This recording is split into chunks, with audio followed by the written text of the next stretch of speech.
mecánica, la mecánica de estas asesorías es de pregunta y respuesta, ¿verdad? Pero quizás podríamos, se me ocurre a mí, ir pasando las diapositivas y ver si hay alguna duda en el transcurso del paso de las diapositivas. No sé si les parece de esa manera. ¿Sí? Sí, doctor. Va. Entonces así vamos a hacer, ¿verdad? Para que, pues sí, podamos ir saliendo de algunas dudas que pudieran haber de la clase.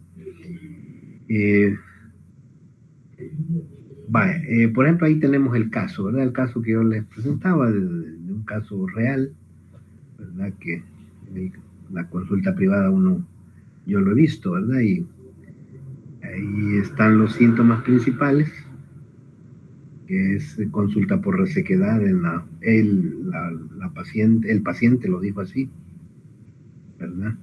En realidad es la polidipsia, es excesiva en orofaringe, por lo que refiere polidipsia, ¿verdad? Además, poliuria,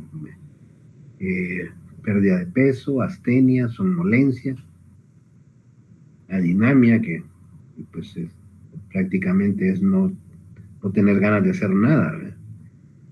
Y ha sido etilista de fines de semana, o sea, consumidor de bebidas alcohólicas durante los fines de semana.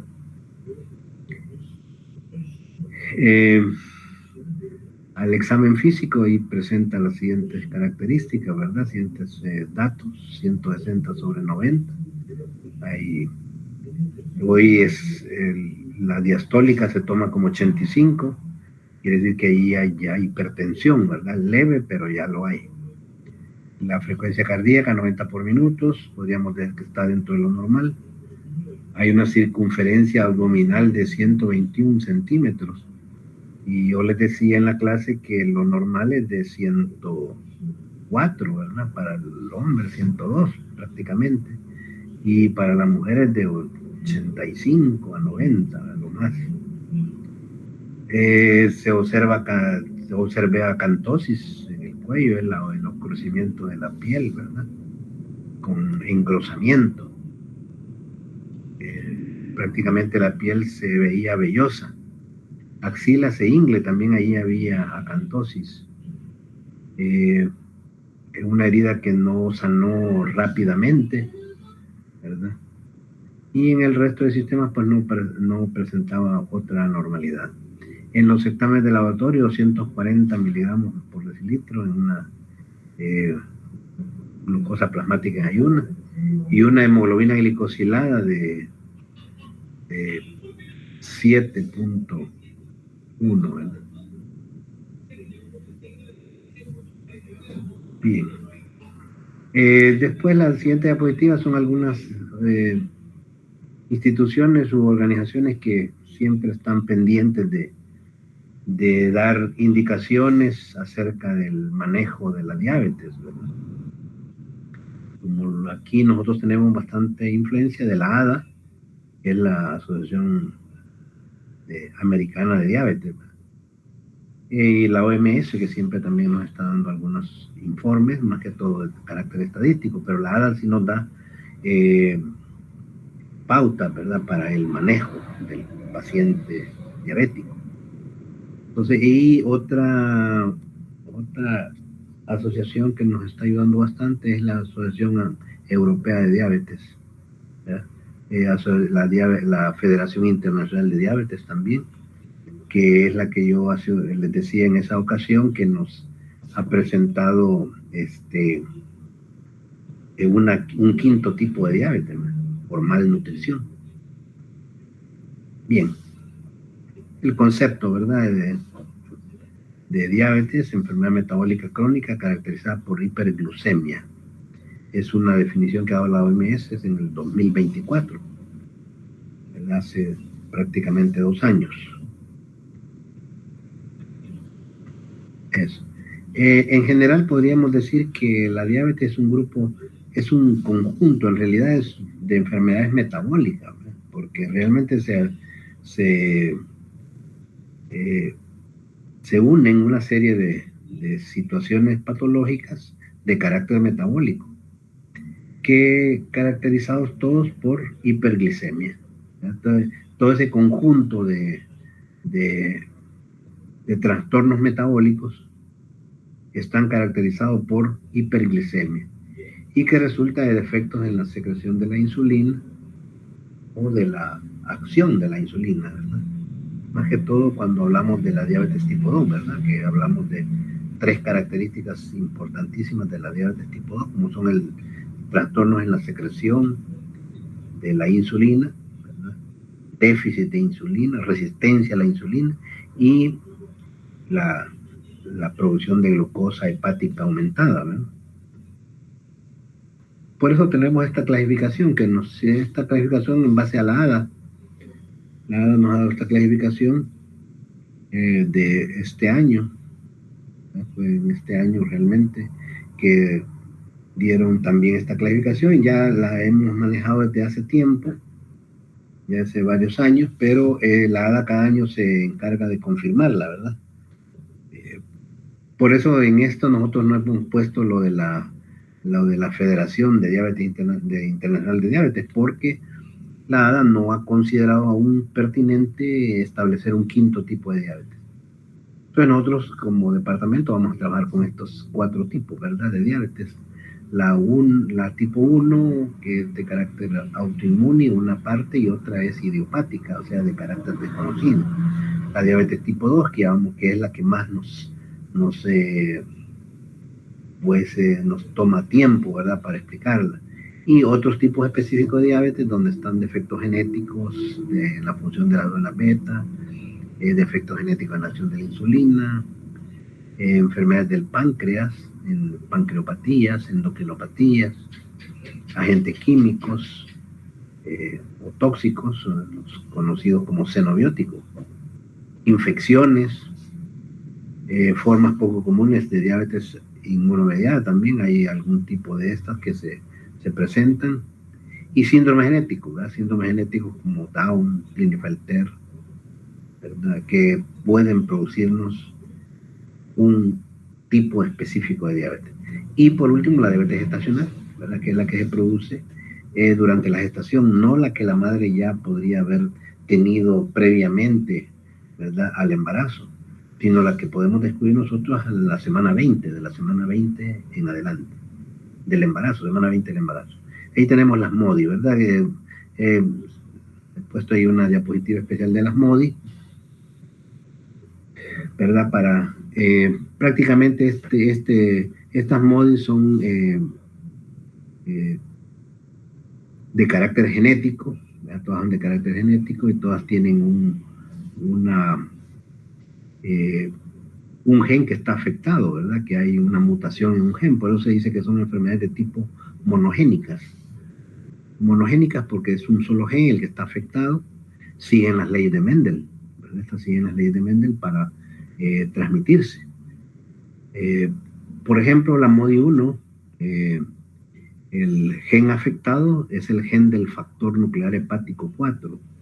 Estos son factores de transcripción, ¿verdad? Yo les decía en ese momento que los factores de transcripción son moléculas que están participando precisamente en ese proceso que se llama transcripción. Que la transcripción no es más que el paso o más bien la conversión de una molécula de RNA a partir de una hebra de DNA. Entonces,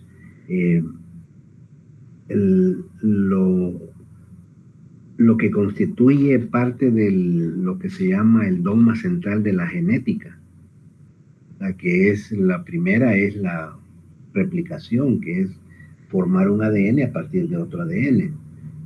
Luego que se ha hecho la replicación viene la transcripción, que es formar un ARN a partir de un ADN.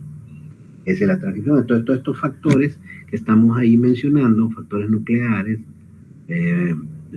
hepáticos, factores promotores, son factores de transcripción, participan en la transcripción, o sea, en en la conversión de, o más bien, en la formación de un ARN a partir de un ADN, ¿verdad? Luego viene el tercer proceso, que constituye el dogma central de la genética molecular, que es la traducción, o sea, a partir del ARN se forma una proteína, ¿verdad? Es la traducción. Entonces, todos estos defectos o mutaciones que se presentan en un solo gen dan origen a los MODI. Dependiendo del factor de transcripción afectado, pues así es el tipo de MODI que se presenta. Incluso las características clínicas varían también de una MODI a otra. Son enfermedades monogénicas porque solamente es un solo gen el que está afectado, ¿verdad? Diferente a otros tipos de enfermedades donde hay varios genes afectados, que son poligénicos. O de otra manera,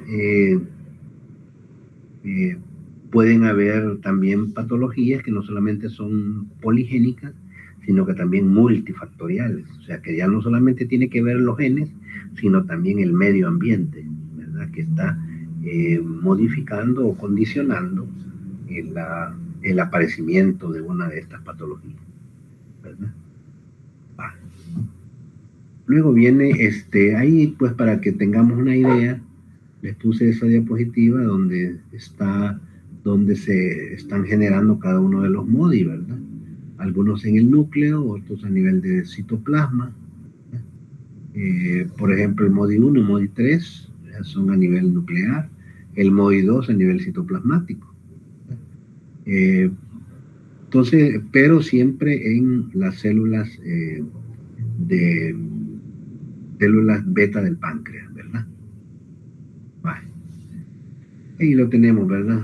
Algunas características clínicas de los MODI quiero decirles que no son tan raras, son bastante frecuentes, ¿verdad? Son bastante frecuentes.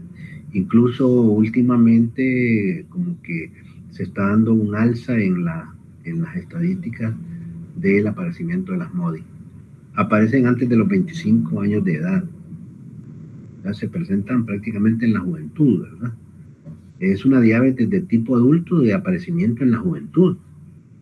Eso quiere decir MODI. Se presenta en 3 o más generaciones de la misma familia. Entonces es heredo familiar. Es monogénico, ya lo dijimos porque es monogénico. Algunos de estos términos probablemente todavía no los tengan muy claros, pero ya el próximo ciclo vamos a tenerlo bien clarito, ¿verdad?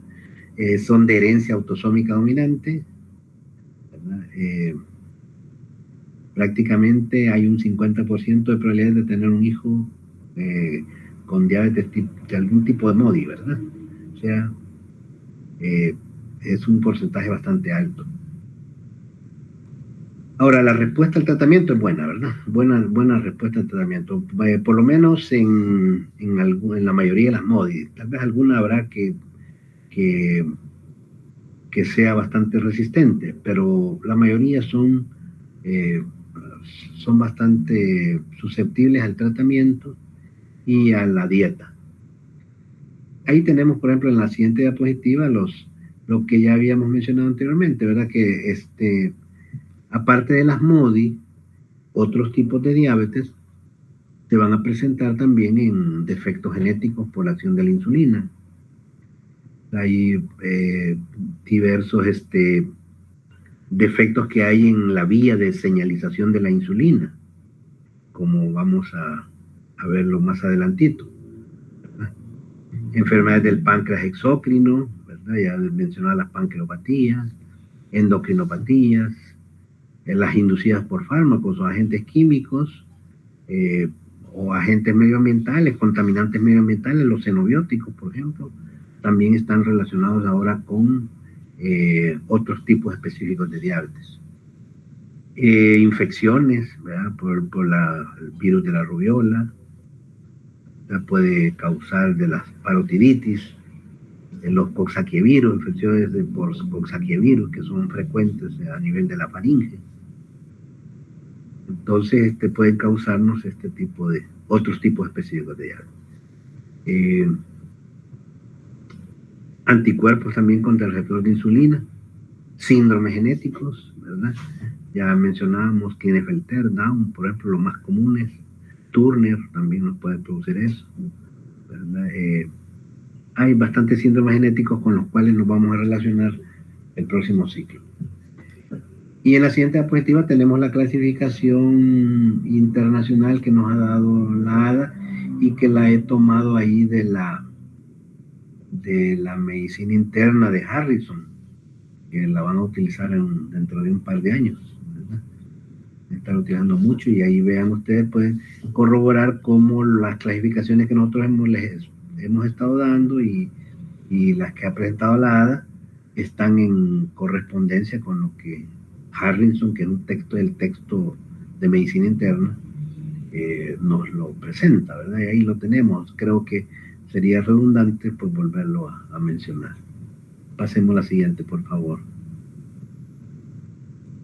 Bien, dentro de todas las tipos específicos de diabetes también tenemos la diabetes neonatal, ¿verdad? El hiperinsulinismo neonatal, y que son defectos en los receptores, ¿verdad? En receptores que encontramos a nivel de la célula beta del páncreas y sus más bien sus proteínas que están conformando, ¿verdad? Este receptor, como son el SUR1 y la KIR 6.2. Entonces, cuando hay mutaciones a nivel de KIR 6.2 de SUR1, nos encontramos con patologías como la diabetes neonatal y que nos va a producir un hiperinsulinismo neonatal. En esta diapositiva lo que vemos es más que todo cómo se está estimulando, cómo se promueve más bien la liberación de la insulina a nivel pancreático. Yo les decía en ese momento que normalmente nosotros después del ayuno de 8 o 12 horas que tenemos en la noche, nocturno, en la mañana tenemos un poco de hipoglicemia, una hipoglicemia que no está relacionada con la diabetes. Cuando hablamos de hipoglicemia podemos hablar de una hipoglicemia relacionada con la diabetes o una hipoglicemia por otras causas, ¿verdad? O una hipoglicemia de tipo fisiológico. En este caso, por ejemplo, todas las mañanas nosotros podemos aparecer con una disminución más o menos de 60, entre 60 y 70 normalmente, ¿verdad? Para quienes no tenemos ningún problema de endocrinopatías ni problemas también metabólicos como diabetes, ¿verdad? Ya francamente. Entonces, por fisiología y por el ayuno, pues en este caso, nuestra glucosa en la mañana anda entre 60 y 70, ¿verdad? Eso,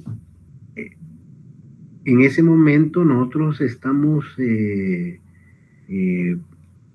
más bien nos estamos sosteniendo todo nuestro metabolismo de los carbohidratos por gluconeogénesis. La gluconeogénesis nos está ayudando mucho en este momento, ¿verdad? Para poder tener esa glucosa a ese nivel y que no caiga a niveles más inferiores, ¿verdad? Que ya serían niveles bastante peligrosos y que supuestamente si ya se bajan de 60, pues entonces ya estamos pensando en otra patología, ya sea de carácter endocrino o de carácter metabólico, pues, ¿verdad? Entonces, cuando nosotros ya desayunamos, la glucosa llega más o menos a 70, ¿verdad? Empieza a subir. Cuando llega a 70 miligramos por decilitro, entonces en ese momento los GLUT2, ¿verdad? Se abren y entra la glucosa a la célula beta del páncreas. Y adentro desencadena pues todo el proceso de respiración celular, glucólisis, ciclo de Krebs, ¿verdad? Cadena transportadora y fosforilación oxidativa. Pero lo importante, y es que ahí siempre se menciona, ¿verdad? En la glucólisis, el paso regulador y limitante de todo esto, que es la primera reacción de la glucólisis. Entonces ahí, en la primera reacción de la glucólisis, la que está participando ahí es la glucosinasa, ¿no? Es una exoquinasa tipo 4. Entonces está participando y entonces esa enzima constituye la enzima reguladora y limitante de, de la liberación de insulina. ¿Por qué? Porque esta es la que va a regular pues la reacción que se está dando de glucosa que está entrando a glucosa 6-fosfato. ¿Verdad? Después de eso, se dan todas las reacciones normalmente, ¿verdad? Las de la glucólisis, las del ciclo de Krebs, las de la cadena del transporte electrónico y la de la fosforilación oxidativa. Al final obtenemos ATP, ¿verdad? Entonces este ATP también tiene otro papel importante, ¿verdad? Tiene un papel importante en cuanto a los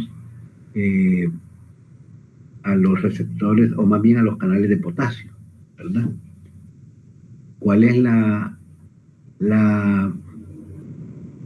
el efecto que produce el ATP sobre los canales de potasio?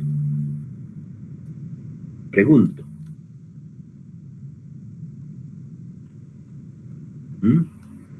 ¿Cierra el canal?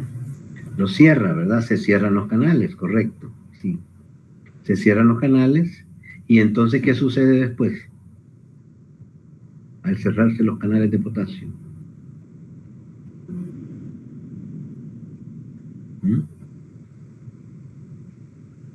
Se va a despolarizar la membrana. Se despolariza, ¿verdad? Se despolariza la membrana y esa despolarización, como se va transmitiendo en toda la membrana citoplasmática, llega hasta donde están los canales de calcio, ¿verdad? ¿Y qué sucede con los canales de calcio? Eso es como que se abre. Se abren, ¿verdad? Se abren. Entonces, con la apertura de los canales entra el calcio. ¿Y qué es entonces cuál es la acción del calcio ya en el interior de la célula beta pancreática?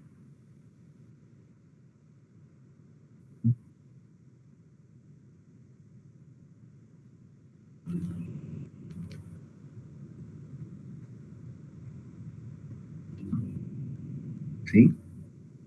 ¿Cuál es la acción? Cataliza la exocitosis de la insulina. Sí, sí, exacto. Al final esa es la acción, ¿verdad? O sea, promover más bien, diríamos más que catalizar, porque catalizar es una palabra más que todo para las enzimas, ¿verdad? Y el calcio, pues no es una enzima. El calcio exactamente, al final es lo que hace la exocitosis, está correcto. Al final es lo que hace, pero en ese momento el calcio se une con todo el citoesqueleto celular, ¿verdad? Recordemos que el citoesqueleto celular está formado por fibras de miosina, de actina, que están, estas fibras de actina y miosina, ¿en qué fenómeno fisiológico participan?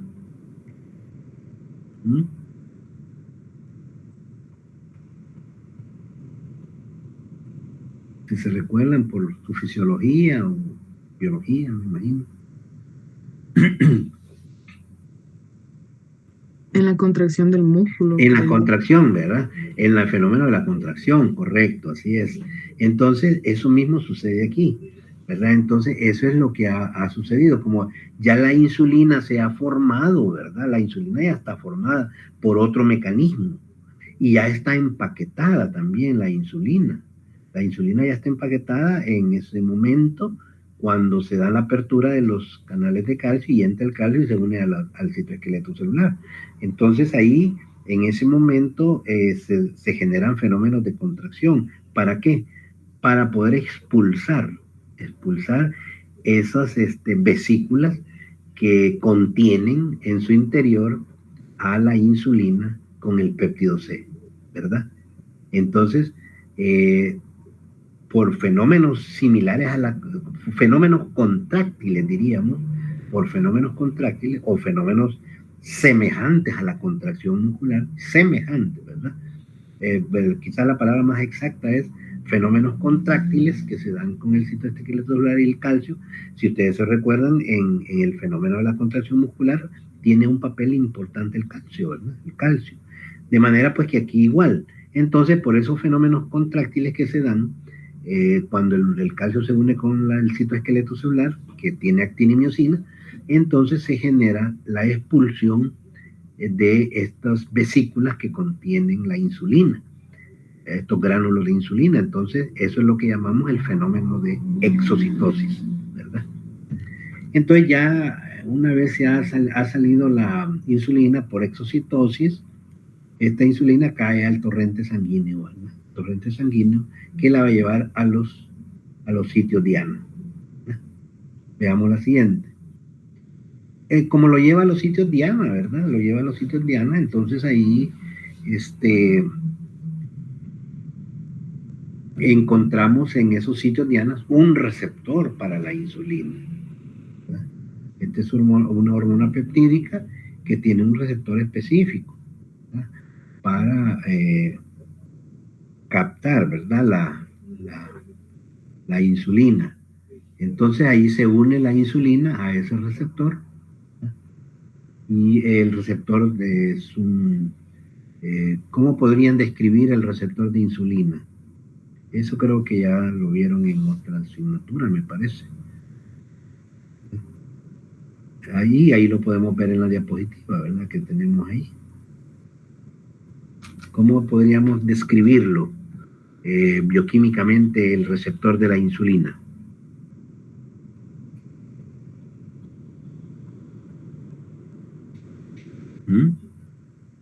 ¿Alguien? ¿Puedo mencionar nombres de los que veo ahí? ¿Sí? Doctor, una pregunta. Dígame. Pero cuando usted dice el receptor, ¿se refiere al que menciona la bibliografía, que es el de la familia, de la cinasa? Sí, no, a ese precisamente. Es el que estamos viendo ahí en la diapositiva. Sí, es de la familia cinasa, correcto, es cinasa, es una cinasa. ¿Cómo lo describirían bioquímicamente? Por ejemplo, este receptor está formado por X, qué sé yo. Es el que está formado por 2 cadenas alfa y 2 cadenas beta. Ajá, correcto. Que nos dice de que la beta va a tener lo que son 3 dominios y que el tercero, que es el que va a permitir que se una el receptor para que funcione, algo así, incomprendido. Ajá, vale, por lo menos nos dio ya el inicio, ¿verdad? De que está formado por dominios alfa y beta, ¿verdad? Fragmentos alfa y beta. En los alfa había que ubicarlos, ¿verdad? Los alfa son extracelulares, ustedes lo pueden ver ahí. Pero ahí está la membrana citoplasmática y afuera de ella está, en el espacio extracelular, están los receptores, más bien las cadenas alfa del receptor de insulina. Ahora, si ustedes ven ahí, las cadenas beta son transmembranales, ¿verdad?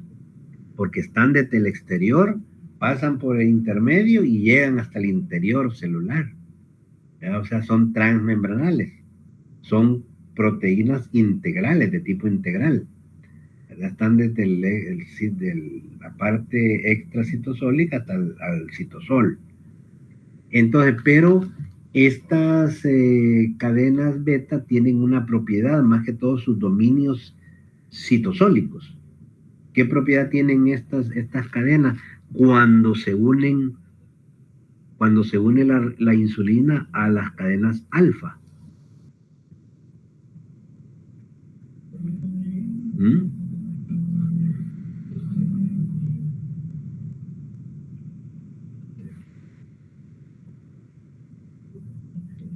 ¿Sí? Repita otra vez la pregunta. O sea, ¿qué propiedad tienen las cadenas beta y principalmente su dominio intracelular de las cadenas beta cuando se une la insulina al receptor alfa, a la... Es lo que se activa por autofosforilación. ¿O, o no? Una alta afinidad.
Hola, Hola, hola, hola. doctor. Se me fue el internet y ahí me disculpan. Por supuesto la presentación también.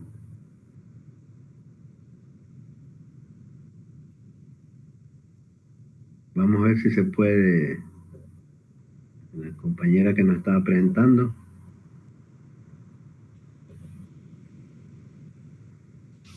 Sigo presentando, doctor. Creo que se le está tomando tiempo su internet. Sí, sí, porque no la veo aquí todavía en la presentación. Voy a volver a presentar a ver si así le aparece. Sí, por favor.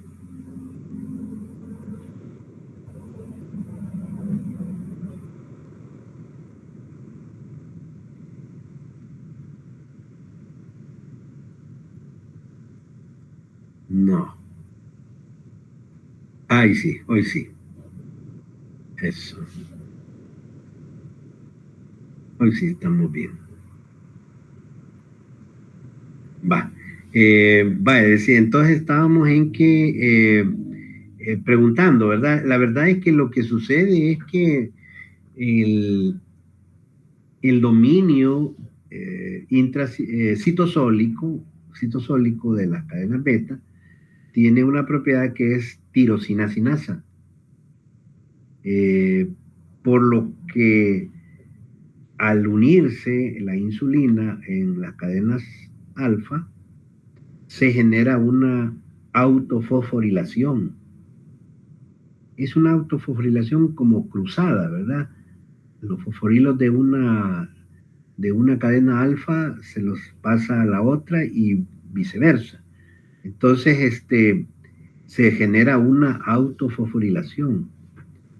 Y después de la autofosforilación viene una acumulación, una aglutinación de los receptores del sustrato de insulina, que son los IRS1. A partir de ahí se genera toda la vía de señalización celular de la insulina dentro de la célula diana, ¿verdad? Dentro de la célula diana, ¿verdad? Puede ser el músculo, puede ser el hígado, puede ser el tejido adiposo, ¿verdad? Entonces, eso es lo que podemos sacar de esa diapositiva. ¿Qué es lo que sucede luego? Veamos la siguiente diapositiva. Ahí viene, ¿verdad? Entonces, una vez se ha unido al receptor, se genera pues la aglutinación de IRS, ¿verdad? Luego vamos a tener una serie de moléculas de carácter proteico que van a irse activando una tras otra, que es lo que conocemos como la vía de señalización de la insulina, y en la cual desde que la insulina se unió al receptor hasta que va pasando por la autofosforilación y el IRS1 y la activación de una cadena de moléculas, es lo que llamamos vía de señalización celular de la insulina, y es donde se puede producir algún defecto que nos lleve a lo que llamamos nosotros resistencia a la insulina, ¿verdad? En esa vía de señalización es donde se va a generar entonces esa resistencia. Anteriormente habían tantas teorías que pues no eran las correctas, pero hoy que ya la bioquímica a nivel molecular pues ha descubierto todo este tipo de vías de señalización, pues entonces hoy sabemos que en esas vías puede haber un defecto que nos lleve en este caso a tener resistencia a la insulina. De tal manera que al final, como lo pueden ver en la parte derecha, ¿sí? Derecha, así como lo estamos viendo, vamos a ver que al final llega a toda esa vía hasta una molécula importante que constituye, podríamos decir, como una encrucijada metabólica, que es la AKT, la proteína AKT o PKB, proteína sinasa B. Esa proteína sinasa B o AKT, ¿verdad? Tiene algunas isoformas, 1 y 2, son 2 isoformas que contiene. Una de esas isoformas de la PKB o AKT tiene que ver con lo metabólico, ¿verdad? Con la parte metabólica, más que todo en los procesos de glucogénesis o glucogenólisis. Y otra isoforma de la PKB o de la AKT tiene que ver con lo que en este momentito nos interesa, que es la translocación de los transportadores de glucosa tipo 4 que encontramos en el tejido adiposo, en el músculo, ¿verdad? En el hígado. Y entonces estos los translocan, promueven la translocación. O sea, estos se encuentran, se llama translocación porque estos se encuentran en el citosol, ¿verdad? Se encuentran en el citosol agrupados o aglomerados, y esta proteína sinasa B, por mecanismos que aún en este momento todavía, por lo menos nosotros en el departamento desconocemos, ¿verdad? Probablemente que la ciencia hoy está progresando día a día, ¿verdad? Día a día. Probablemente ya tengamos algunos datos de cómo es que la PKB exactamente, ahorita hay algunas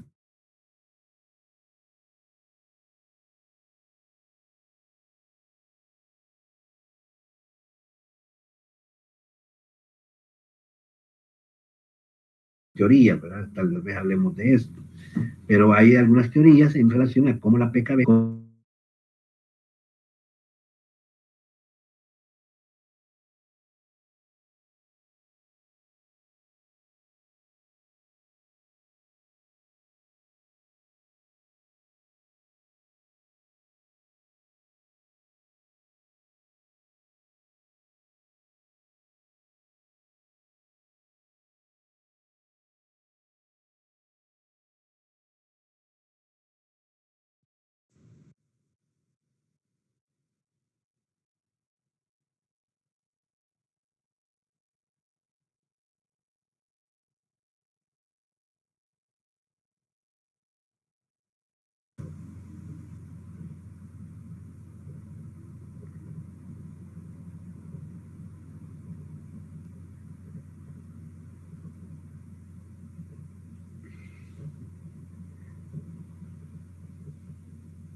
Hola, me está fallando el internet bastante.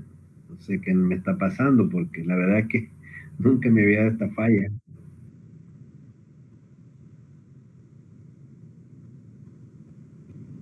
Eh, por supuesto que me fue la presentación, Stephanie. Ya la presento de nuevo. Hey, disculpe, oye, Stephanie, que la esté molestando tanto. No me preocupe, doctor.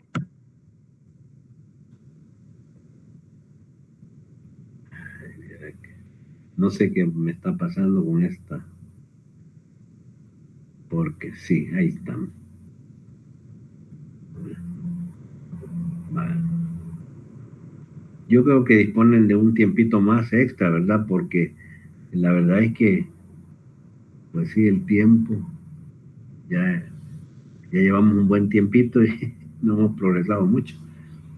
Pero bien, creo que una media hora tal vez lo sacamos. Bien, entonces decíamos que se traslocan los blues, ¿verdad? Hasta la verdad, con el objetivo de que, como aquí está el torrente sanguíneo, ¿verdad? Entonces, y ahí pasa la glucosa, entonces una vez se encuentra los GLUT4 disponibles, abiertos, entonces la glucosa entra, ¿verdad? A la célula diana para ser eh, metabolizada, ¿verdad? En el proceso de respiración celular.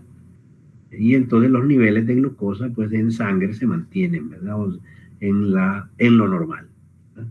Cosa diferente fuera que no estuvieran estos GLUT4 aquí, como sucede en los fenómenos de la diabetes mellitus, ¿verdad? No hay GLUT4 aquí, entonces la glucosa se queda estancada en el torrente sanguíneo y es cuando tenemos las elevaciones de glucosa.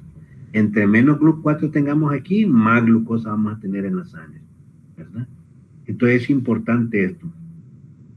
Este mecanismo pues se da normalmente, ¿verdad? Normalmente. Pero cuando tenemos resistencia a la insulina hay un problema a nivel de la vía de señalización de la insulina. En esos casos nosotros pues sí eh, disponemos de una serie de formas para poder disminuir, hacer la glucosa en la sangre, pues hacer que la glucosa pues se incorpore, ¿verdad? Al interior de la célula para ser metabolizada, porque ese es el objetivo final, ¿verdad? Entonces, mientras la glucosa está aquí, esto nos va a estar causando problemas. Uno de los problemas es la insuficiencia renal. Otro problema que podría estarnos llevando pues a tener todas las características de la diabetes, para los cuatro signos y síntomas que tenemos, signos de la diabetes, ¿verdad? Que son la poliuria, polidipsia, polifagia, pérdida de peso. Entonces, porque al no entrar la glucosa, pues la célula va a querer energía. Entonces tiene que echar mano de los lípidos, tiene que echar mano, si no hay ya lípidos, pues entonces que tiene que echar mano de las proteínas inclusive, ¿verdad? Entonces en ese caso, como ya hay proteólisis, entonces vamos a tener pérdida de peso. Entonces eso es lo que evitamos. También otra cosa que hacemos también en esto es el ejercicio, ¿verdad? El ejercicio por una vía diferente a esta, los GLUT4 pueden traslocarse del interior a la membrana citoplasmática. Por eso es importante y se le recomienda a los pacientes el ejercicio. Bien, entonces también tenemos una vía también tercera, que es una vía que llega hasta el núcleo, siempre que está desencadenada por la la vía de señalización de la insulina, ¿verdad? Entonces llega hasta el núcleo y esto promueve aquí la división celular, promueve la mitosis. Entonces hay una vía mitogénica, hay una vía metabólica, ¿verdad? En el caso esta, y hay una vía de translocación de los GLUT4. Son las 3 vías que promueve la insulina en el interior celular de los tejidos diana. Pasemos a la siguiente. Gracias. Entonces aquí, bueno, ya habíamos mencionado esto de la utilidad pues que nos prestan los GLUT, ¿verdad? A nivel pancreático, a nivel de la célula beta, cómo se libera la insulina por la exocitosis, cómo pasa a la sangre, ¿verdad? Llega a la sangre, a donde los GLUT, ¿verdad? Que están abiertos y disponibles para que incorpore y entre a la respiración celular. Los mecanismos también accesorios que se pueden dar entre el músculo y el hígado, ¿verdad? Para tener disponible, para primero utilizar la glucosa y segundo para mantener algunas situaciones bastante complicadas. Por ejemplo, digo complicadas no, en el sentido de que no son patológicas, ¿verdad? Pero que se presentan, por ejemplo, en el ejercicio, en el ayuno, ¿verdad? En el ayuno prolongado, puede ser corto o prolongado, ¿verdad? Entonces están dando fenómenos, ¿verdad? De intercambio, ¿verdad? Entre precursores gluconeogénicos para generar gluconeogenes y generar más glucosa, y así el músculo, pues, este intercambio que se da entre entre el músculo y el hígado, pues son ciclos que se están dando, ¿verdad? Entre ambos, para poder mantener los niveles de glucosa óptimos, a pesar de situaciones difíciles que estemos en ese momento que se estén dando, por ejemplo, el ejercicio, decíamos, o el ayuno en este caso, ¿verdad? ¿Qué más tenemos ahí? Otra diapositiva.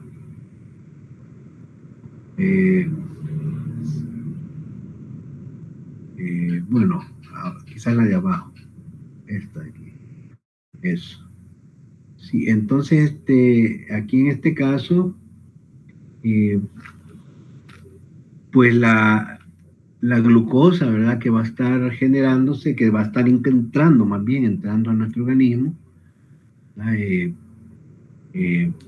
llega al nivel intestinal, pasa a nivel sanguíneo, al plasma, llega al páncreas y en el páncreas pues está secretando, ahí genera la secreción de la insulina.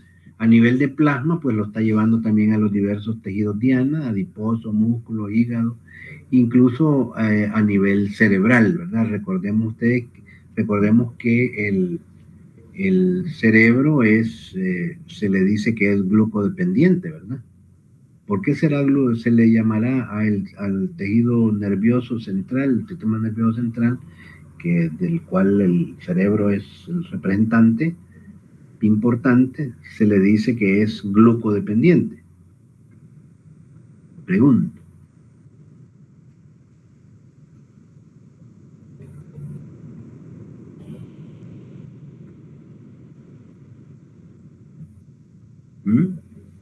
¿Alguien pudiera decirme la respuesta? Porque su fuente principal de energía es la glucosa.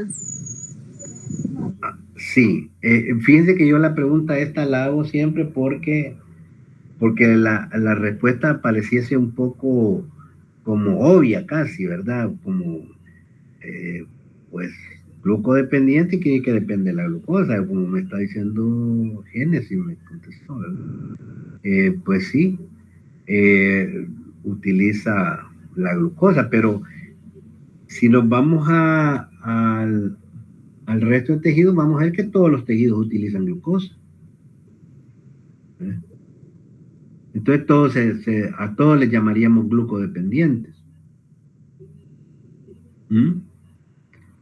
Entonces, y no, ¿verdad? Glucodependiente casi se deja, es una característica exclusiva para el sistema nervioso central. para el cerebro, ¿verdad? Entonces, ¿por qué se le llama entonces exactamente glucodependiente? Si todos los demás también usan glucosa, pues. No hay tejido que no use glucosa. Unos pueden utilizar más, otros tal vez un poquito menos, pero todos utilizan la glucosa de primera intención para poder obtener energía, ¿verdad? Pero entonces, ¿cuál es el por qué al cerebro se le llama glucodependiente? Es por lo de la barrera hematoencefálica, ¿verdad? ¿Qué sucede con esa barrera hematoencefálica? Que la glucosa sí puede pasar, pero por ejemplo, otras sustancias pues no pueden pasar esa barrera, entonces no se puede utilizar como glucosa, como energía, perdón. Vaya, y fíjese que, por ejemplo, si ustedes se recuerda, el sistema nervioso central, desde todas los axones que vienen desde la corteza cerebral, ¿verdad? Hasta la médula espinal, todas pues, están produciendo un lípido que se llama mielina.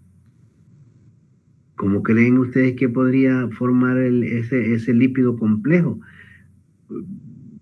Pregunto eso porque quiere decir que si tenemos un lípido complejo a ese nivel, todos los lípidos complejos, sus unidades monoméricas son los ácidos grasos. ¿Cómo llegaron los ácidos grasos ahí? Para producir la mielina, en este caso, que hay otro montón de lípidos, ¿verdad?, que se producen ahí, pero menciono porque es el más conocido. Ustedes ya lo han oído mencionar. Ustedes saben que forma vainas alrededor de los axones. Y eso a nivel del sistema nervioso central. Entonces, podríamos sostener siempre que no llegan ácidos grasos a nivel del sistema nervioso central. Con esa situación. O que no hay formación de ácidos grasos a nivel de sistema nervioso central. Sí lo hay. O sea, hay también receptores y hay también, diríamos, transportadores que incorporan ácidos grasos. Miren, el cerebro realmente hasta hace unos años se manejaba de que únicamente podía sobrevivir con la glucosa y con los llamados cuerpos cetónicos. ¿Se recuerdan de los cuerpos cetónicos? Entonces se decía siempre, ¿solo glucosa o cuerpos cetónicos? No, el cerebro utiliza todas las demás biomacromoléculas. Al cerebro se le llama glucodependiente porque no necesita insulina para poder traslocar a los GLUT en las membranas citoplasmáticas de las neuronas. Ahí, ¿qué tipo de GLUT tenemos ahí? Que ya están ahí. No necesitaron traslocarse. ¿Alguien me podría decir qué tipo de GLUT? Los GLUT2. No, los GLUT2 son los que encontramos en la célula beta pancreática. GLUT4. No, eso lo estamos en el tejido adiposo, músculo y hígado. GLUT3. No, es a nivel intestinal. Ese es a nivel, el 3 a nivel intestinal. Ya solo les quedaron 2, ¿verdad? Ya me mencionaron el GLUT2, les dije que no, ya les dije el 1 y el 5. Esos únicos GLUT que están presentes en el sistema nervioso central. Y esos GLUT no necesitan la vía de la insulina para translocarse. ¿Sí? Entonces, ellos ya están ahí en la membrana citoplasmática, de tal manera que solo están esperando que llegue la glucosa y la incorporan, ¿verdad? Entonces, por eso se les llama glucodependientes. No porque solamente el cerebro utilice glucosa, utilizan toditos los tejidos, todos los tejidos. No hay un tejido, bueno, excepto algunos tejidos, pero aún así los tejidos anaeróbicos siempre utilizan la glucosa y llegan hasta glucólisis probablemente, ¿ya? Como por ejemplo a nivel de médula suprarrenal, pero de ahí, pero siempre incorporan glucosa, aunque no terminen el proceso de respiración celular. Entonces, por eso se le llama glucodependiente. Entonces, todo esto podemos sacar de conclusión de este esquemita que tenemos aquí, ¿verdad? ¿Qué más? Pegamos la siguiente diapositiva. Hay más que decir ahí, pero quiero decirles que el tiempo es el peor enemigo que tenemos siempre. Entonces, bueno, ya habíamos dicho que habían 4 tipos de diabetes, perdón, pero hay un tipo de diabetes 1 y otro tipo de diabetes 2, ¿verdad? Aquí está la 1, algunas características importantes. Hay destrucción autoinmune de células beta pancreáticas por células TCD4. Esto es un proceso inmunitario, ¿verdad? Hay una prevalencia de 10%, más o menos 2 millones de personas lo tienen en Europa y Norteamérica. Son bastante. Asociación con el antígeno leucocitario humano, que se encuentra en el cromosoma 6, ¿verdad? Entonces, todas estas, este cromosoma 6 contiene estos alelos como el DR4, DQ8, el DR3, el DR2, pero hay algunos que son de carácter protector. O sea, quienes tienen estos alelos en sus genes, alelos son, siempre las características vienen dadas por un par de genes, diríamos así, pero cada gen se llama alelo. En realidad, un gen está formado de 2 alelos, ¿verdad? Que pueden ser iguales o pueden ser diferentes. Entonces, cuando hay alelos como el DR15 y el DQ16, estas personas no padecerán diabetes tipo 1. Entonces, es importante. Hoy podemos incluso, por métodos genéticos, determinar estos alelos. Entonces, podemos decirle, claro, son exámenes muy caros que no se hacen de rutina, ¿verdad? Y no cualquier persona pues decide hacerlo por los costos. Entonces, pero podríamos averiguar si alguien va a padecer de diabetes tipo 1, ¿verdad? Determinando si hay presencia de R15 o de Q16. También en el cromosoma 11 encontramos también otra susceptibilidad genética, ¿verdad? En el DB1. También en el cromosoma, en este cromosoma 11, principalmente hallamos el problema a nivel del brazo largo, 2Q, en la posición 33. Encontramos estos alelos que están relacionados con la diabetes tipo 1. También hay factores ambientales, ¿verdad? Los virus, ¿verdad? Ya los mencionamos, los Coxsackie, los rotavirus, que los rotavirus antes eran, hasta hace algunos 15 años, los rotavirus eran productores de gastroenteritis aguda en los niños, ¿verdad? Más que todos los lactantes. Hoy con la vacuna del rotavirus pues ha disminuido significativamente la presencia de rotavirus. El virus de la rubiola también, autoantígenos también nos pueden producir diabetes tipo 1, los autoantígenos, que son antígenos propios, son moléculas de nuestro organismo que desconocen a otras moléculas y entonces se genera destrucción de esa molécula, ¿verdad? Entonces son autoantígenos, son moléculas nuestras que de repente desconocen a otras, las desconocen y las destruyen por mecanismos inmunitarios, los mecanismos de antígeno, de procesos de antígeno anticuerpo. Ahí tenemos la descarboxilasa del ácido glutámico, el GAL65, la tirosina fosfatasa, que actúan como autoantígenos. Bien.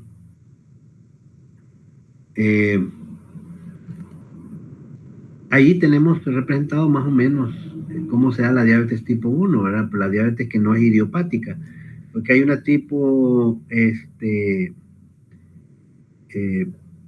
A que es idiopática y la B que es de carácter inmunitario. Y ahí tenemos, por ejemplo, que en estas participan las células T, las células B principalmente, las células B, que van a establecer conexión con las células T killer o T asesinas, T killer, mediante una unión entre receptores de la célula T y el complejo mayor de histocompatibilidad que está ahí representado, está TSR. Si ustedes ven en la parte más o menos intermedia, está un esquema, el esquema de dos células donde está una unión entre el TSR, dice ahí, y MHC. El TSR es el receptor de la célula T y el MHC es el complejo mayor de histocompatibilidad. Entonces, esta célula B, a través de este complejo mayor de histocompatibilidad, le presenta a la célula T, le presenta el supuesto antígeno, que no es más que una molécula nuestra. Y entonces media vez se lo presenta como que es un antígeno, ¿verdad? En ese momento se desata la destrucción.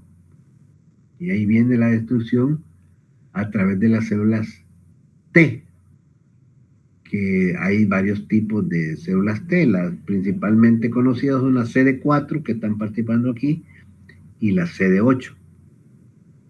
Entonces ahí se genera entonces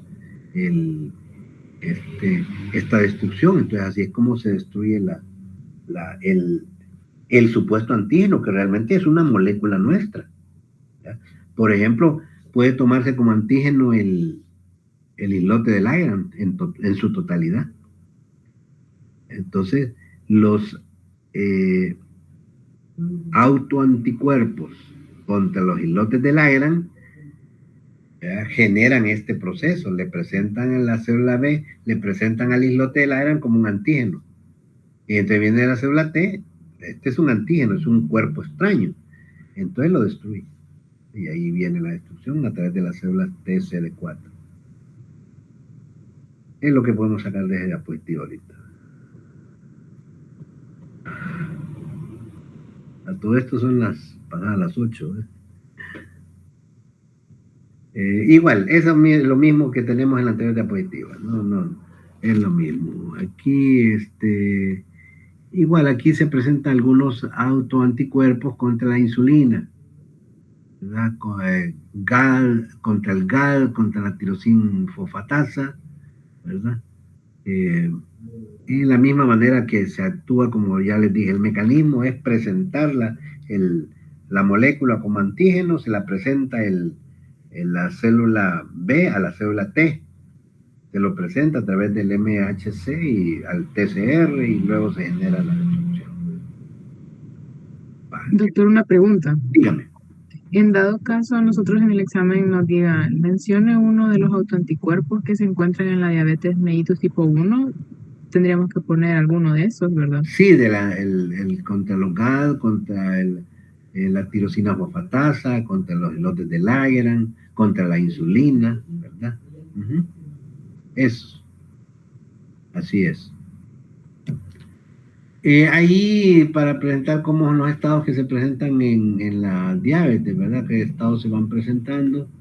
Vean ustedes ahí el estado 1, ¿verdad? Donde todavía tenemos cierta cantidad cierta masa de células beta, ¿verdad? El páncreas está bueno todavía, está magnífico, no hay problema.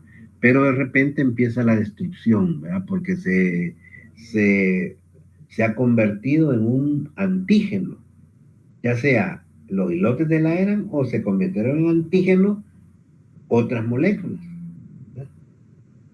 que son vitales para el proceso, ya sea de la formación de la insulina, ¿verdad? Y entonces se toman como que fueran antígenos. ¿Quiénes son los que hacen la presentación? Son las células B a las células T. Esos son los llamados autoanticuerpos. Autoantígenos porque son moléculas nuestras, ¿verdad? Y autoanticuerpos porque son los que atacan a estas moléculas.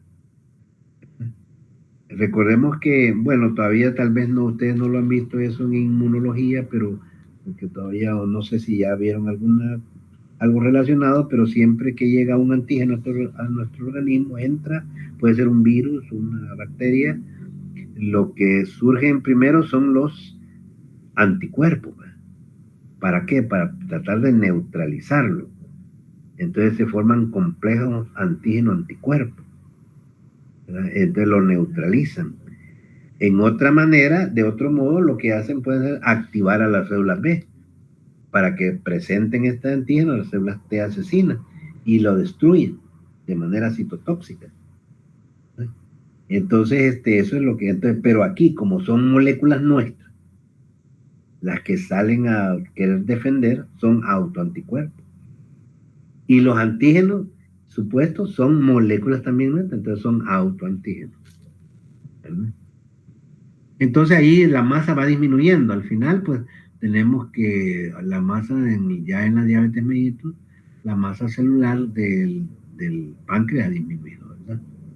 Como lo vemos en la gráfica esa. A ver, ¿qué más? Igual, ahí tenemos prácticamente lo mismo, ¿verdad? Tenemos ahí la gráfica, que la línea que está arriba es la de la masa celular del páncreas, cómo va disminuyendo, va cayendo a cero, de una manera bien vertiginosa, y cómo tenemos aquí en la gráfica de inferior la glucosa en ayunas, ¿verdad? Cómo va, se va manteniendo. De repente hay un punto en el que se une con la línea que venía para abajo, que es la de la masa celular, cuando prácticamente se ha perdido casi un 80% de la masa celular se ha perdido. Entonces ahí prácticamente aparecen los síntomas de la diabetes tipo 1. ¿Verdad? Entonces ese cruce entre una gráfica y la otra, entre una línea y otra, es el momento en el cual se empieza a manifestar la diabetes tipo 1. Bien, ahí quizás para explicar un poco, hay mucho que sacar de esa diapositiva, ¿verdad? Es una diapositiva muy bonita, donde podemos hablar tanto del metabolismo, ¿verdad? Pero yo solo quiero mencionar dos cosas. Y creo que también es lo que debemos de saber, ¿verdad? Eso básico. Por ejemplo, ahí podemos ver cómo hay una destrucción de la masa muscular, hay destrucción de los triacilgliceroles, ¿verdad? Eso nos lleva al final, o más bien ha sido generado por la glicemia, que pues sí, como la hiperglicemia se da a nivel del torrente sanguíneo. Entonces las células consideran que a través de sensores químicos, consideran que no hay glucosa. Entonces estas células echan mano de los lípidos, echan con los ácidos grasos, se aumenta la lipólisis, ¿verdad? Genera ácido graso, los ácidos grasos van a las células dianas donde la glucosa no puede entrar y empiezan pues a ser metabolizados para generar un poco de energía. Y cuando se acaban los ácidos grasos, el problema vienen con las proteínas, ¿verdad? Las proteínas van a generar energía por el proceso de desaminación, no desanimación, desaminación, ¿verdad? Y el de los ácidos grasos por beta oxidación, ¿verdad? Y el de la glucosa por respiración celular, los 4 pasos que se dan de glucólisis, ciclo de Krebs, la cadena transportadora y la fosforilación oxidativa. Entonces, todo esto nos llevaría a eso. Entonces, pero ¿qué sucede? Entonces vamos a tener que, si perdemos proteínas, perdemos grasa, vamos a tener pérdida de peso, ¿verdad? Vamos a tener una pérdida de peso. Y esto también nos va a estar, sí, ponga la siguiente, por favor, es cierto, esa, pues nos va a estar llevando también toda esta proteólisis, esta lipólisis, prácticamente el aumento de la gluconeogénesis, nos va a estar llevando también a que en un momento dado, pues, sintamos un hambre excesiva, ¿verdad? Que es la polifagia. Entonces comemos abundantemente. Como hay hiperglicemia a nivel sanguíneo, de torrente sanguíneo, entonces tenemos una osmolaridad alta del plasma sanguíneo, gran osmolaridad. Lo que vamos a tener entonces es que vamos a tener una diuresis de carácter osmótico. O sea, vamos a tener cargada de glucosa la orina. Va a estar un montón de orina llegando a los glomérulos para ser eliminada por la vía urinaria. Entonces, en la vía urinaria elimina lo que puede, ¿verdad? Lo que puede. Al principio no es observable. Llega un momento en que ya en un examen general de orina aparece la glucosa positiva. Y es cuando lo llamamos el umbral renal. El umbral renal es cuando la glucosa empieza a filtrarse a través del glomérulo, de la nefrona, ¿verdad? Es diferente la nefrona al glomérulo, ¿verdad?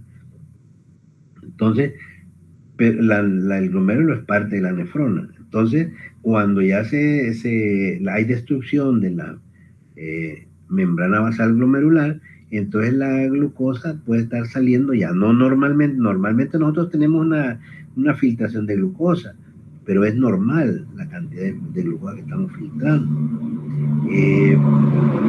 Pero en estos casos ya no, como hay pérdida, hay deterioro de la membrana basal glomerular, entonces la glucosa está saliendo abundantemente. Entonces, al salir abundantemente la glucosa, produce una osmolaridad aumentada del plasma y de la orina, lo que hace que haya más salida de líquidos, ¿verdad? Porque la presión osmótica es mayor, entonces hay salida de líquidos, de agua, pues en este caso, por lo que el paciente presenta poliuria, presenta gran cantidad de orina. Yo les mencionaba en clase cuánto era lo normal que nosotros eliminamos de orina diariamente, en 24 horas, digamos. ¿Alguien podría decirme?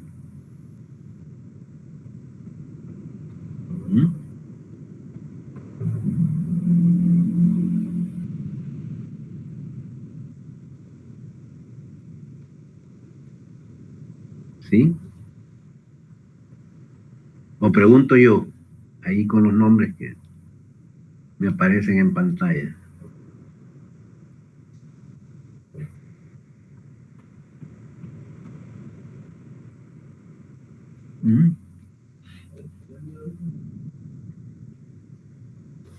Nosotros estamos eliminando aproximadamente de 1,5 litros a 2 litros de agua diaria a través de la orina. Entonces, quiere decir que en estos casos, como hay hiperosmolaridad, hay una diuresis osmótica, porque hay hiperosmolaridad, entonces y ahí donde va la glucosa va el agua. Entonces, hay salida de glucosa, hay salida de agua abundante. Entonces, estamos orinando más de 2 litros. Podemos orinarlo en un número de veces normal de micciones. Micción es orinar, ¿verdad? Entonces, probablemente lo orinemos más de 2,000 en un número de micciones normales. Porque cuando ya hay aumento de micciones, ¿verdad? Entonces ya hay una frecuencia en orinar muy aguda, muy fuerte, entonces tenemos, eso ya no es poliuria, sino es poliaquiuria. Entonces, pero poliuria es lo que se presenta en la diabetes, aumento de el volumen urinario, ¿verdad? Eso es entonces ahí es generado por la hiperglicemia, ¿verdad? Es lo que tenemos ahí. la lipólisis, la proteólisis, pues nos van a dar disminución de peso. El hecho de que no ingrese la glucosa al interior cerebral nos va a dar la polifagia. ¿Y cuál era el otro? Decíamos la polidipsia, ¿verdad? También la polidipsia, como hay una pérdida de agua y deshidratación, entonces los sensores de volúmenes pues nos van a estar indicando que hay deshidratación, más que todo a nivel cardíaco, a nivel auricular. Hay factores que están ahí viendo cuánto es el volumen que está llegando a las aurículas de sangre, ¿verdad? Están los péptidos natriuréticos. Esos péptidos natriuréticos auriculares son los sensores de nuestros volúmenes. El volumen más adecuado para saber si estamos ahí es a nivel auricular, ¿verdad? Entonces, si no está llegando mucho volumen, no está llegando precarga, entonces, pues la poscarga también es débil, ¿verdad? Es poca. Entonces, ahí estamos generando también el problema de la polidipsia, ¿verdad? La sed excesiva. Entonces ya están los 4 signos que tenemos, que están ahí abajo, me parece. Stephanie, sí, ahí, gracias. Ahí están, ¿verdad? De la polidipsia, la poliuria, ¿verdad? Que tiene que ver con la diuresis osmótica, pérdida de peso, que tiene que ver con la proteólisis y la lipólisis, ¿verdad? Y así, ¿verdad? Además, sí. Estos también, alelos que se encuentran en genes son los que predisponen a la diabetes, ¿verdad? La diabetes tipo 1. Tienen que aprendérselos memorísticamente, definitivamente en este momento, ¿verdad? Porque ahí hay mucho que explicar, ¿verdad? Pero ahorita memorísticamente hay que hablar de los DR3, DQB, de los DR4, DQETA 0301, y así DR3, DR4, ¿verdad? Y el que ofrece protección, que es el que habíamos visto anteriormente. En este caso aquí presentamos otro alelo que nos puede producir protección también, y que si esto lo encontramos, está en nosotros, somos aquellos que a esta altura de la vida no nos hemos aparecido con diabetes mellitus, ¿verdad? Por lo menos, gracias a Dios, yo no he aparecido todavía con eso, ¿verdad? Entonces, a lo mejor tenga algún porcentaje del DR2, ¿verdad? Que me protege un poco de la diabetes mellitus.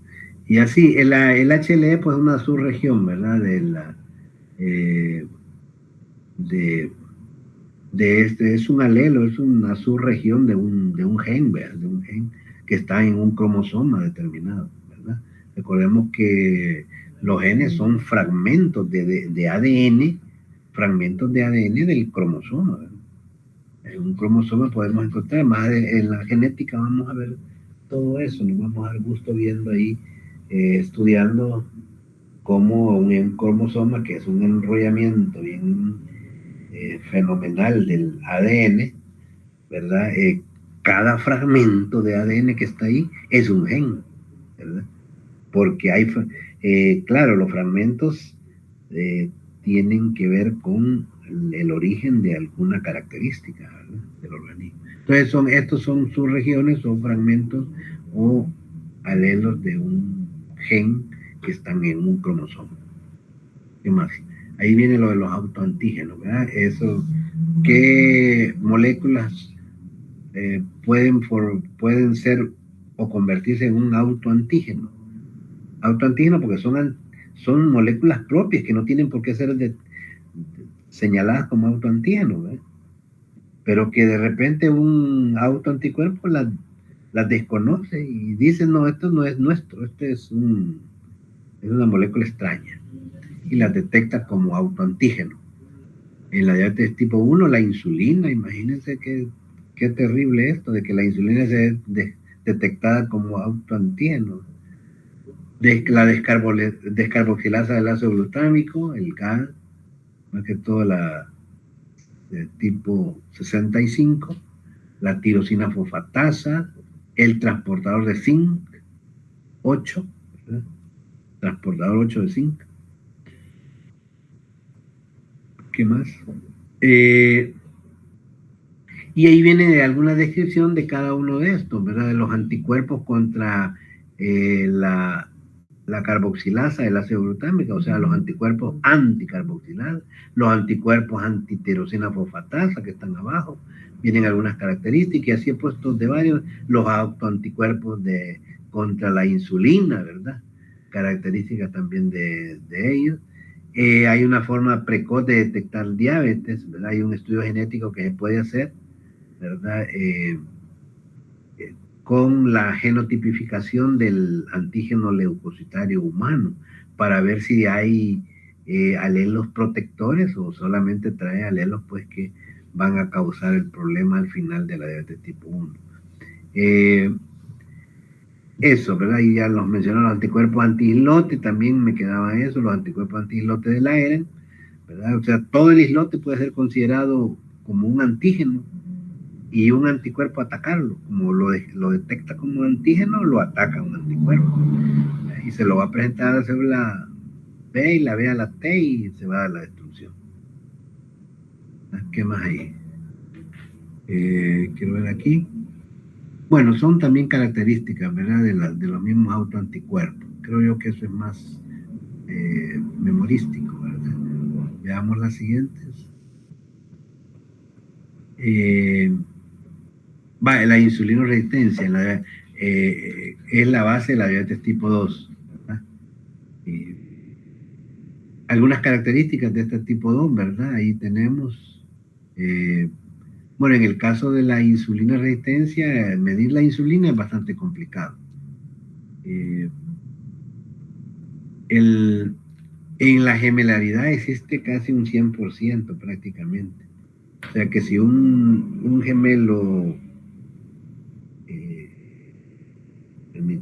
gemelo hace diabetes, con seguridad que el otro también va a hacer diabetes, ¿verdad?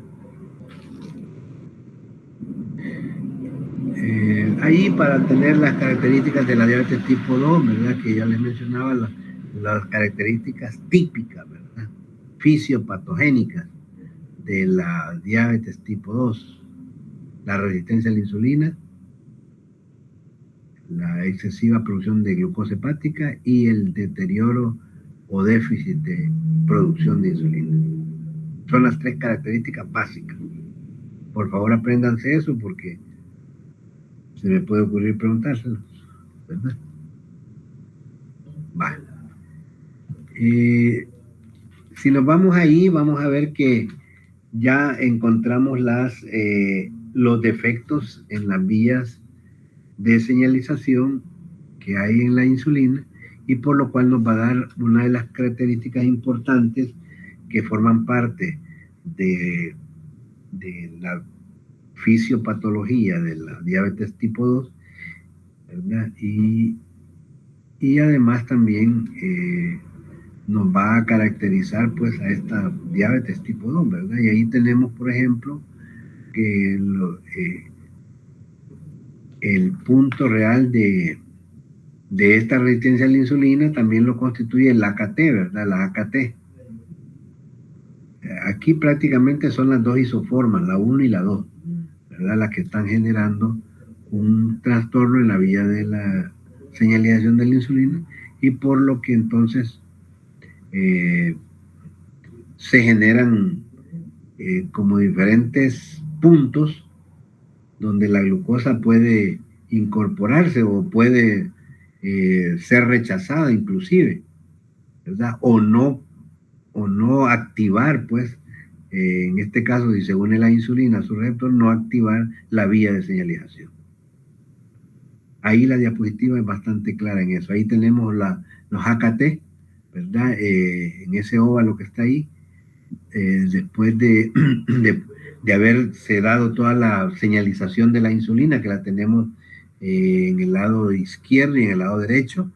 Al final, si se recuerdan ustedes en otra diapositiva que vimos, las que tienen que ver con los GLUT4 son la AKT, la proteína sinasa B. Pero para que esta se active es necesario que haya activación desde la fosforilación, autofosforilación, pasando por los IRC1, luego todas las moléculas, ¿verdad?, que van a participar, ¿verdad?, como GRB2, como SOS, como el RAS1, todas esas moléculas, el RAS, la proteína RAS, por ejemplo, es una proteína importantísima en esta vía de señalización celular. Si la RAS sufre una mutación, tenemos de hecho resistencia a la insulina, ¿verdad? Vale, ¿qué más ahí? Igual, ¿verdad? Y lo que estábamos mencionando hace un momento, la vía de señalización de la insulina con todos sus compuestos, con todos sus intermediarios, ¿verdad?, hasta llegar a la proteína sinasa B o AKT, donde se van a generar los problemas ya a nivel de la vía de señalización celular de la insulina. ¿Qué más tenemos ahí?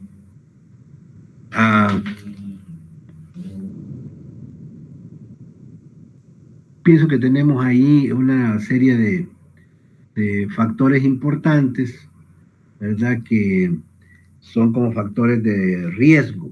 Estos no son causas, sino factores de riesgo, como el caso de la obesidad, ¿verdad? La obesidad es un factor de riesgo, no es en sí la causa, ¿verdad?, sino que es un factor predisponente, un factor de riesgo. Yo creo que en la siguiente diapositiva menciono, no, ahí todavía en esa diapositiva posterior, después de esa,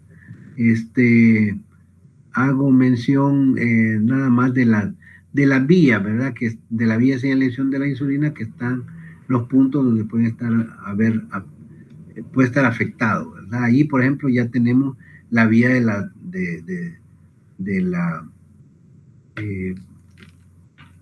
después de unirse, pues, la glucosa, ¿verdad?, la insulina, perdón, al receptor, ¿verdad?, se presentan ya los defectos genéticos. Se nos haría demasiado largo, pero yo les sugeriría, por favor, que lean el material que se les subió, y por favor léanlo ahí, los defectos que pueden haber en la vía de señalización de la insulina. Están bien claritos. Ahí se han mencionado más o menos 4 que están mencionados ahí en ese material que les he dado, para que ustedes los puedan memorizar y poderlos responder en el examen, porque los voy a preguntar puntualmente, ¿verdad? O sea, puntualmente. O sea, entonces, por favor, me leen ese material. ¿Qué más tenemos ahí, Fanny? Bueno, creo que más o menos similar, ¿verdad? Eso tenemos ahí. Ahí en la siguiente diapositiva, por favor, ahí tenemos los factores de riesgo, ¿verdad?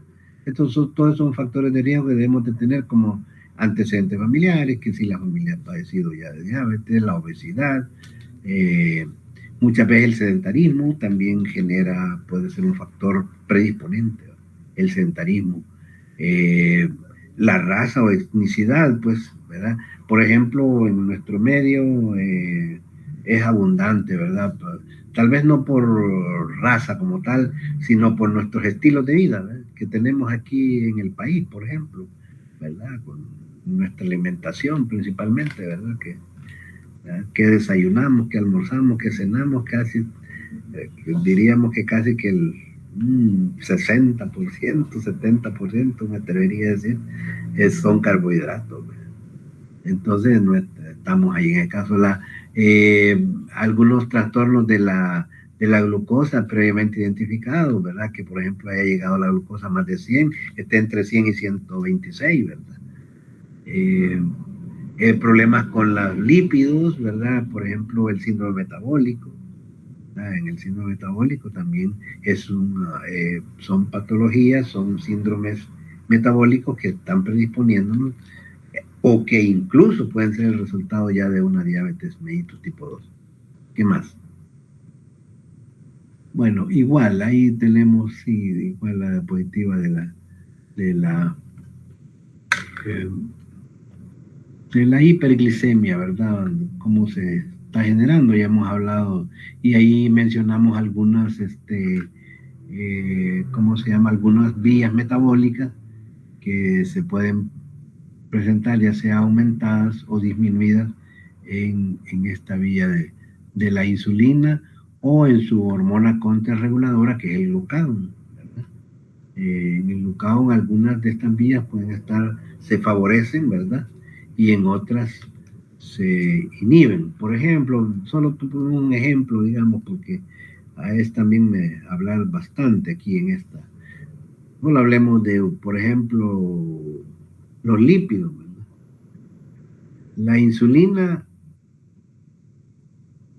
¿cuál es la acción final que genera la insulina sobre los lípidos? ¿Alguien me lo podría responder? ¿Sí?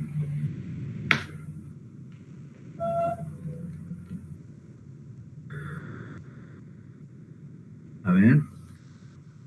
Lipogénesis. ¿Usted considera que en este caso la insulina promueve la lipogénesis? Me estaría dando a entender así.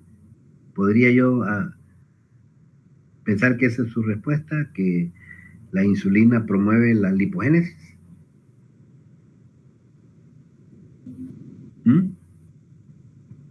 Sí. Sí, ¿verdad? Sí, claro, la insulina esa activa la acetilcoenzima A carboxilasa, que es la enzima reguladora de la lipogénesis. Entonces sí la promueve, ¿verdad? Promueve la insulina es lipogénica. Entonces, así, de esa manera. Ahora, si hablamos del glucagón, ¿qué haría el glucagón en relación a los lípidos?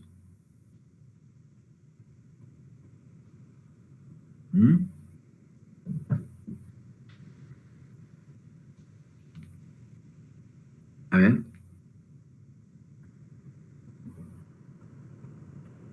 Sería lo opuesto. Lo opuesto, correcto, lo opuesto. Así es, Génesis, lo opuesto, ¿verdad? Recordemos que las hormonas contrarreguladoras van a promover la lipólisis, ¿verdad? La lipólisis. Promueven entonces la formación de ácidos grasos libres. Entonces, en cambio, la insulina promueve la lipogénesis, la formación de ácidos grasos, y al estimularse la formación de ácidos grasos, se promueve también la formación de los triacilgliceroles, ¿verdad?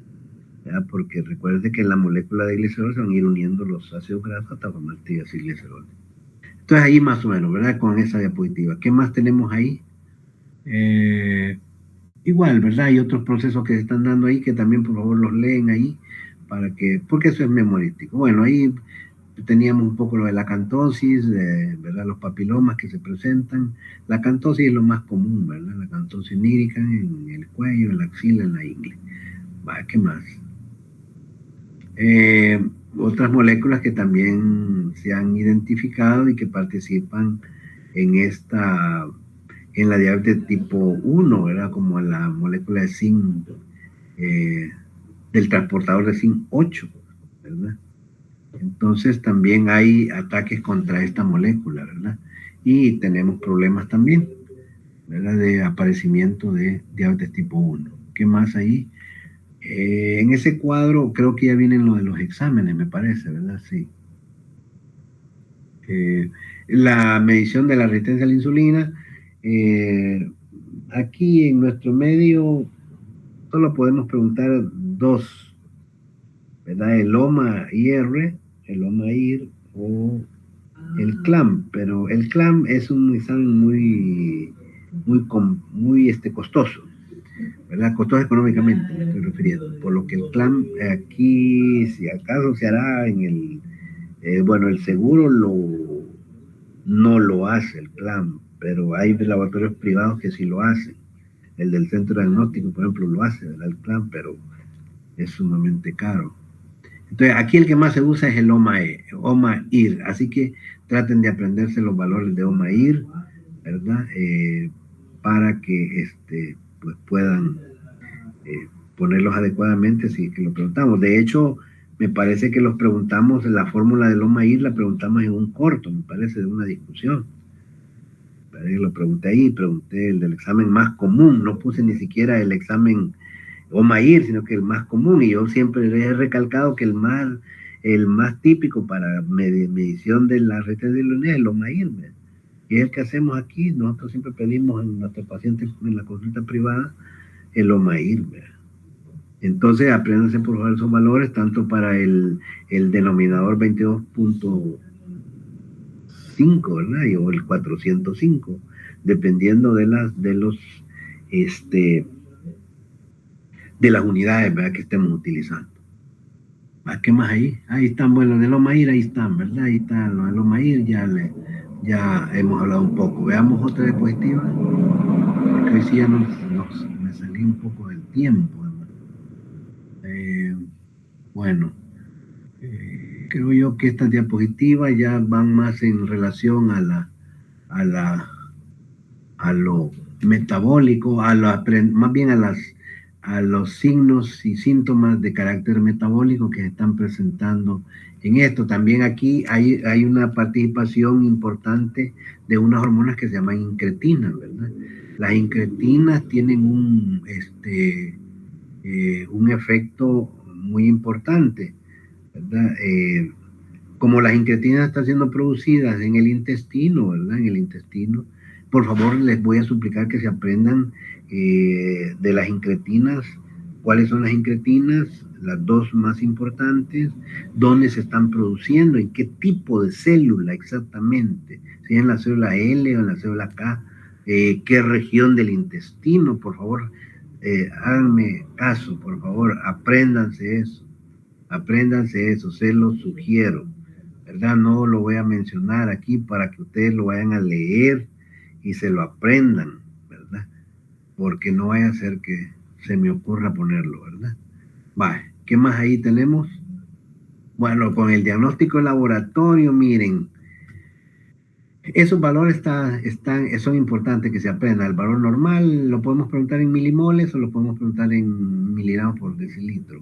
Así que apréndanse las dos la conversión, ya sea de milimoles o de miligramos por decilitro.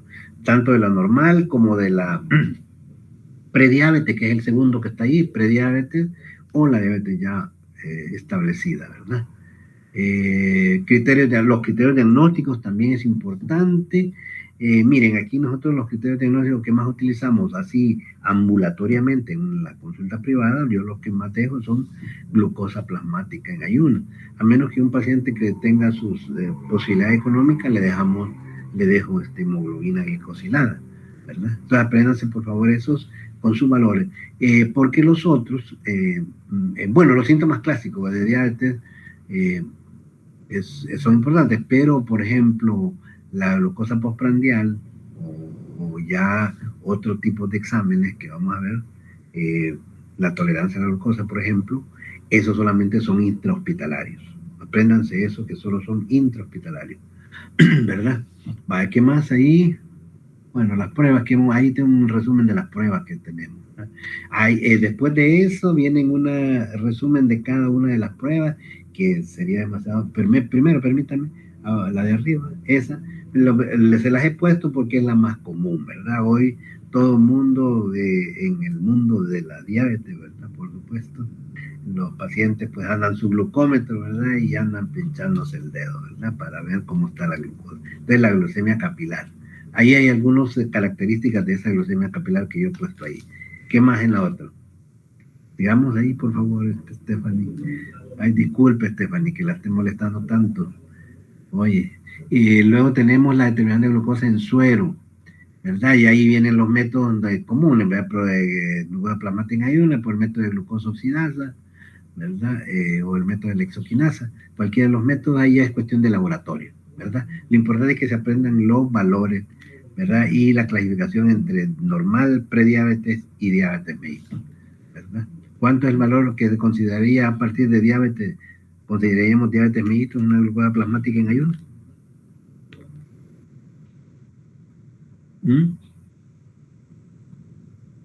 A ver. Fátima María, que estoy viendo Fátima María, dice.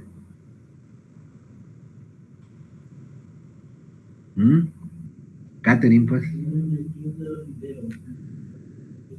Catherine Andrea. La verdad que no me acuerdo, doctor. Es mayor de 126 miligramos por decilitro. Siempre que un paciente tenga más de 126, mayor o igual a 126 miligramos por decilitro, ya lo etiquetamos como diabetes mellitus, ¿verdad? Así que por esos valores que no se les escape. También tenemos la siguiente, glucosuria, dice ahí, ¿verdad? La glucosuria, más que todo aquí por el umbral renal, ¿verdad? ¿Cuánto es el umbral renal? ¿Cuál es el valor del umbral renal? Aquí estoy viendo a 180, ¿verdad? 180 miligramos por decilitro. A partir de ahí, la glucosa sale por la orina. Entonces, que si a un paciente le encontramos glucosa en orina, es que tiene más de 180, por supuesto. Para eso lo de la glucosuria. La cetonuria también, ¿verdad? Es importante la cetonuria, más que todo en la diabetes tipo 1, donde se produce una complicación de la diabetes, ¿verdad? Tipo 1, que es la cetoacidosis diabética.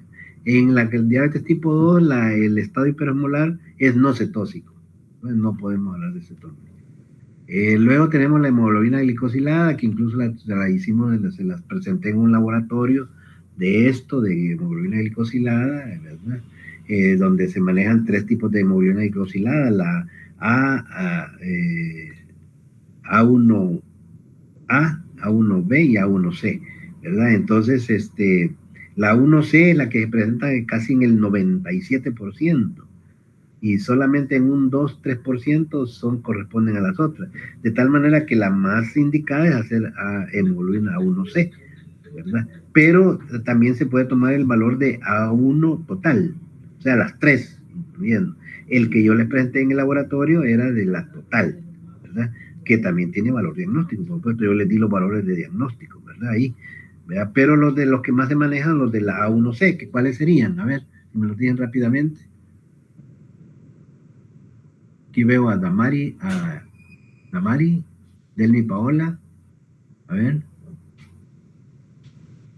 ¿Cuánto sería el valor de hemoglobina glicosilada para A1C? De 4.5 a 5.7. Ajá, ese sería el valor que correspondería a ¿qué? ¿Normal? ¿Prediabetes o diabetes? Prediabetes. Prediabetes. Y diabetes ya sería de 5 puntos en arriba, ¿verdad? Va. Luego también tenemos lo del péptido C, ¿verdad? Ahí, por favor, Stephanie.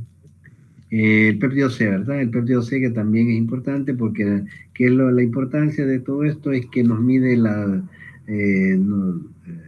insulina endógena, ¿verdad? Porque se están produciendo en cantidades equimolares, ¿verdad? Luego tenemos la microalbuminuria. También esto es importante, ¿verdad? La microalbuminuria, porque entre más temprano establezcamos la microalbuminuria, más rápido podemos establecer las pautas de tratamiento, ¿verdad? Porque esto nos va a dar la pauta de que ya el riñón está queriendo fallar, ¿verdad? Ya está queriendo fallar el riñón, ¿verdad? Es importante entonces tomar medidas específicas. Pero para eso tienen que saber el valor de microalbuminuria, ¿verdad? ¿Cuánto es el valor de microalbuminuria?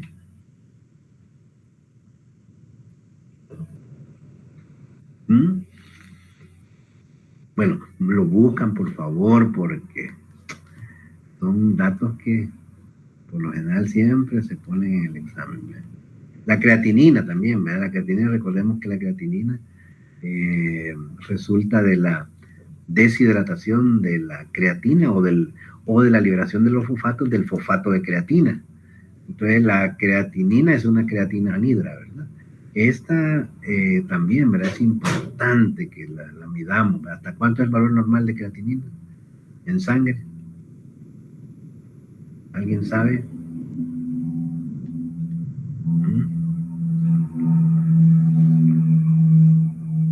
Por favor, me lo buscan, por favor. 1%. Al 1, sí. Pasa, en el hombre es hasta 1, en la mujer hasta 1.2.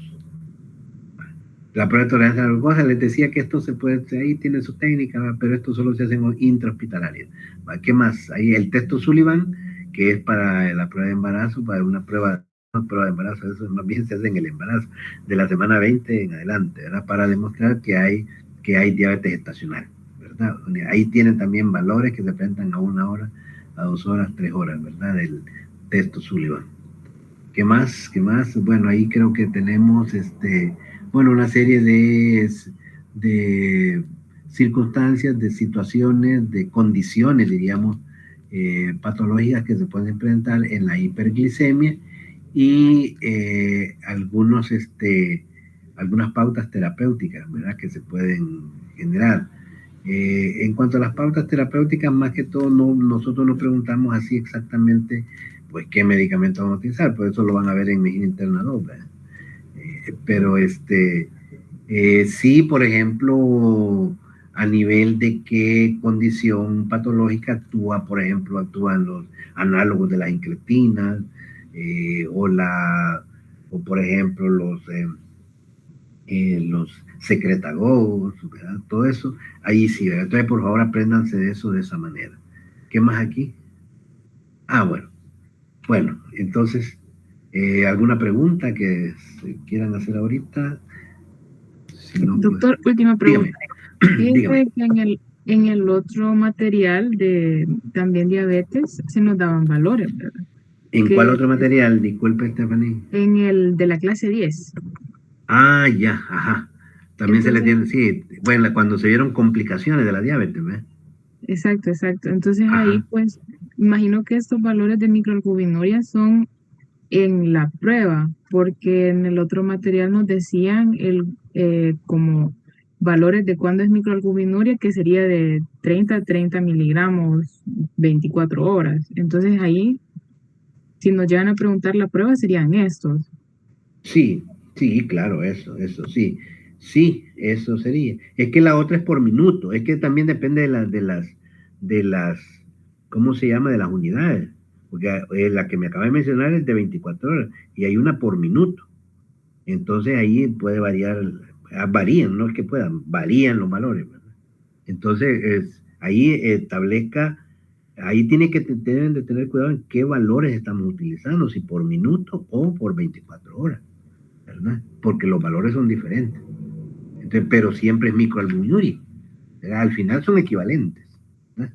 Si tenemos tanto de microalbuminuria por minuto, vamos a tener tanto de microalbuminuria en, en 24 horas, ¿verdad?